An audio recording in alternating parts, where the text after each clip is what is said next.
پانی اور مٹی کا مجموعہ بنا ہے. اس کے اندر پانی اور مٹی کی صفات ہیں. پانی جو ہے وہ اپنے ماحول کا تاثر لیتا ہے. آپ جیسے سارے ماشاءاللہ یہاں آئے ہیں وہ لیولز کرنے, آپ نے گھر میں کیوں نہیں کر لیا؟ لوگ مسلز بنانے جم میں کیوں جاتے ہیں, اور لوگ کرکٹر بننے کرکٹ گراؤنڈ میں کیوں جاتے ہیں, سوئمر بننے پول میں کیوں اترتے ہیں؟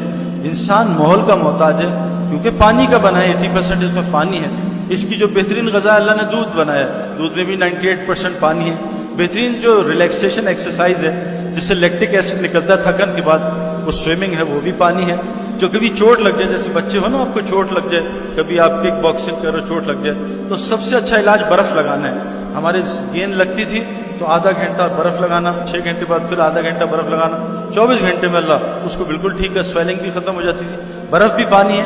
ہمارا چاہے جتنا مرضی ہمیں روزہ لگ رہا ہو, جو مرضی ہم جوس پی لیں, لیکن پیاس صرف پانی بجھاتی ہے.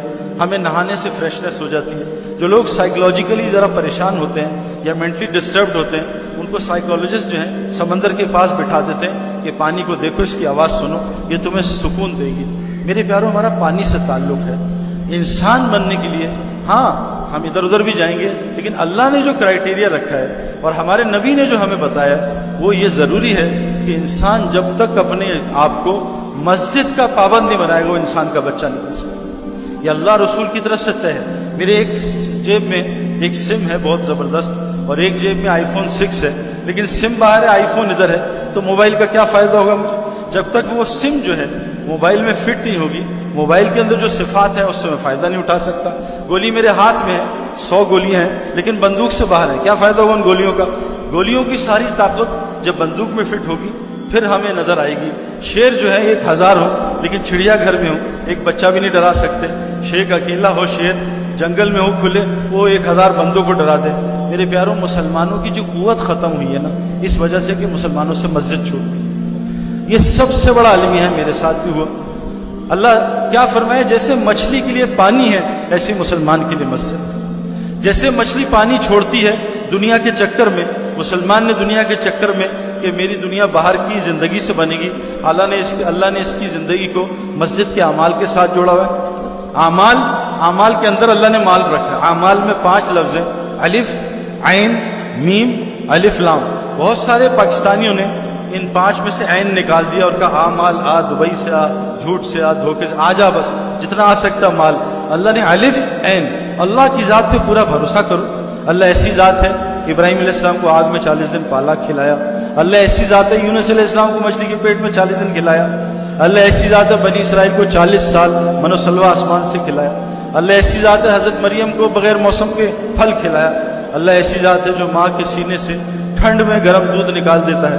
اللہ ایسی ذات ہے جو گرمی میں ماں کے سینے سے ٹھنڈا دودھ نکال دیتا ہے. اللہ پہ پورا بھروسہ کرو, اللہ رازق ہے اور کوئی رازق نہیں. اور دوسرا, حضرت محمد صلی اللہ علیہ وسلم کی پوری زندگی سیکھ لو, آگے مال اتنا ہے کہ ہم سنبھال نہیں سکیں. صحابہ نے اللہ کی ذات پہ ایسا بھروسہ کیا کوئی کر ہی نہیں سکتا.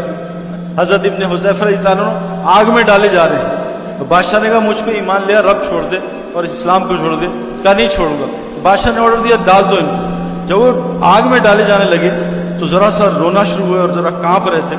تو وہ لوگ سمجھے کہ ابن حذیفہ رضی اللہ عنہ بہت قیمتی آدمی, بادشاہ کو بلایا, ڈر گئے, آ جاؤ دعوت دو ان کو کفر کی.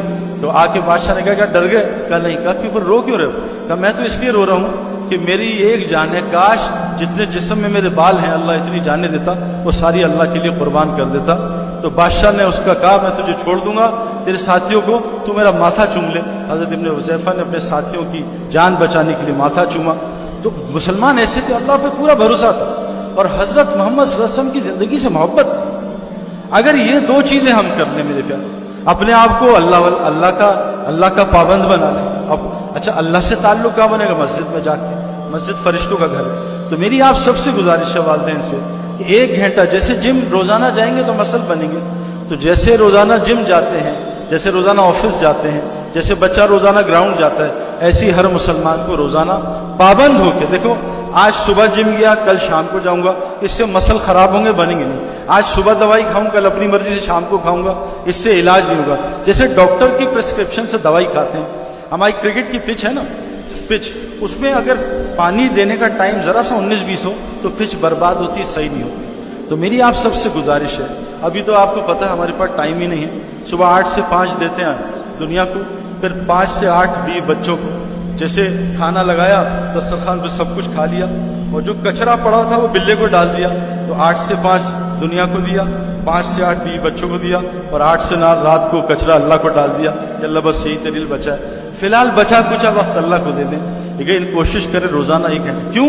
روزانہ مؤذن کہتا ہے حی علی الصلاۃ حی علی الفلاح، نماز کے لیے بھی آؤ، اور کامیابی کی مسجد میں بات ہوگی اس کے لیے بھی رکو. اذان صرف نماز کی دعوت نہیں ہے، اذان دعوت تامہ ہے. اللہم رب ہذہ دعوت تامہ.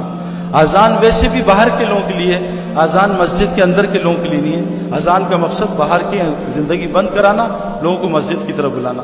تو پہلی چیز، کیونکہ ہم پانی کے ہیں، ہم انسان بننا چاہتے ہیں، اللہ کے بندے بننا چاہتے ہیں، ہمیں مسجد کو. کیوں کہ اللہ کی ذات پہ ایمان کیسے بنے گا؟ مسجد جا کے. کیوں کہ حضرت محمد صلی اللہ علیہ وسلم نے فرمایا جس کو کثرت سے مسجد کا عادی دیکھو اس کی ایمان کی گواہی دینا.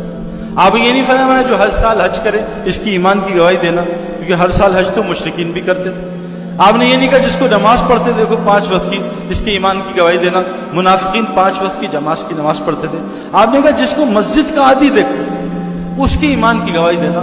آج مسلمانوں کی مسجد کی عادت نہیں رہی، جلدی سے نماز سر سے اتاری باہر نکلے. مسجد میں دل، مومن کون ہے جس کا دل مسجد میں اٹھ گیا؟ تو پہلی چیز تو میری گزارش ہے آپ والدین سے، بچوں کو بھی عادت ڈالیں کہ ان کو مسجد سے الفت ہو. جو مسجد جتنی دفعہ جاتا ہے، حدیث میں آتا ہے روزانہ اتنی دفعہ جنت میں اس کا ایک محل بنتا ہے. ایک محل جتنی دفعہ مسجد جاتا ہے. حدیث میں آتا ہے جو مسجد نماز پڑھنے جاتا ہے جہاد فی سبیل اللہ میں داخل ہے. کتنی بڑی عبادت ہے مسجد. جو مسجد آتا ہے وہ اللہ کا مہمان ہے. جو مسجد کا کھوٹا بن جاتا ہے، حدیث میں آتا ہے جب باہر دنیاوی کاموں سے جاتا ہے فرشتے اس کے ساتھ اس کی مدد کرتے ہیں. قرآن میں اللہ نے فرمایا جب مومن مرے گا فرشتے آئیں گے، وہ گھبرائے گا، ڈرے گا. فرشتے کہیں گے ڈرو نہیں، گھبراؤ نہیں، ہم تو تمہارے دنیا میں بھی دوست تھے، نظر نہیں آتے تھے، اب ہمیشہ تمہارے دوست ہیں.